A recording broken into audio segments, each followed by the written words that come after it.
Alors, bonjour à tous, merci d'être toujours aussi fidèles et nombreux, ceux qui ne sont pas abonnés à la chaîne.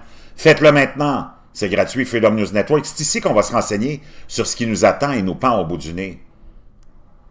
On va aller voir ce qui s'est passé en Italie. Est-ce que ça, c'est... L'heure est grave. Est-ce que ça, c'est le signe et c'est des images apocalyptiques? Est-ce que c'est ça qui nous attend tous, ce qui se passe en Italie? Déluge. Voitures qui explosent dues à des niveaux d'eau qui sont trop élevés. Vous allez voir des gens se faire, des commerçants en train de nettoyer et se faire inonder par l'eau qui rentre et qui défonce les vitres. C'est hallucinant ce qui se passe, mes amis. Tous les jours, je vous en parle. Tous les jours, je vous partage des images. Tous les jours, je vous dis que le climat est en train de changer de façon vraiment intensive et que c'est de plus en plus inhospitalier. Il y en a qui pensent que je délirais, que j'exagérais. Je peux vous dire une chose, c'est rendu aux portes de chez vous, là. C'est rendu aux portes de chez vous. Regardez ce qui se passe en France.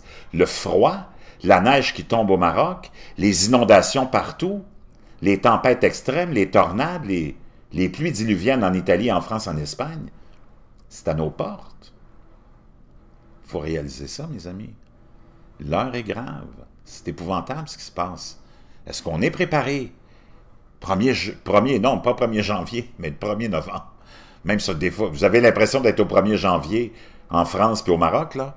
1er janvier, non, 1er novembre 2018, 10h29, c'est grave. Très, très grave ce qui se passe. On va sauter tout de suite dans la nouvelle.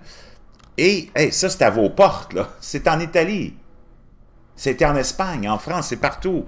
Mais là, c'est vraiment apocalyptique. On va aller voir ce qui se passe. Déluge sans précédent en Italie.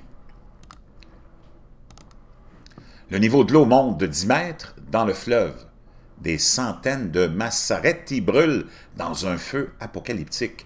Ceci est incroyable. Cette rivière vient de prendre 10 mètres de hauteur en quelques jours de pluie lors de tempêtes sans précédent. Écoutez, là, sans précédent en Italie. Avant et après, on peut voir les images de ce fameux pont de fer à Ponte di Piave. Après des fortes pluies, regardez, ça a augmenté de 10 mètres. Il y avait tout ça de libre. Et là, l'eau est rendue là. Des milliers de citoyens ont été évacués de la région de Trévise après le débordement du fleuve Piave et de son inondation. Ça, c'est le niveau de l'eau avant. Ça, c'est le niveau de l'eau après. Le déluge. C'est le déluge partout. Qu'est-ce qui est... À tous les jours, je vous en montre des images. Lointaines, maintenant, ça s'approche. À grands pas. Des routes entières ont été fermées au trafic pour des raisons de sécurité, y compris le pont de chemin de fer à Ponte di Piave, où l'eau couvrait complètement les pylônes de la structure et venait lécher les rails, comme le montre la vidéo filmée par les pompiers. Je vais vous laisser le lien de la vidéo dans la boîte de description, comme je vais vous laisser... Ben, on peut aller voir ça tout de suite, ce qui s'est passé ici. C'è spesso e volentieri che le immagini valgono...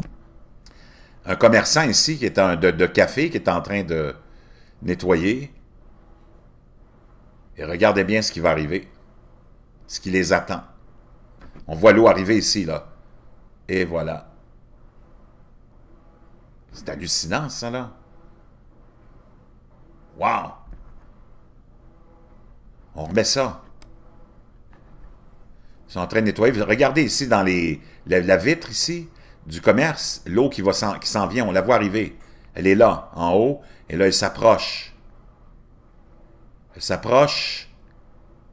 Boum!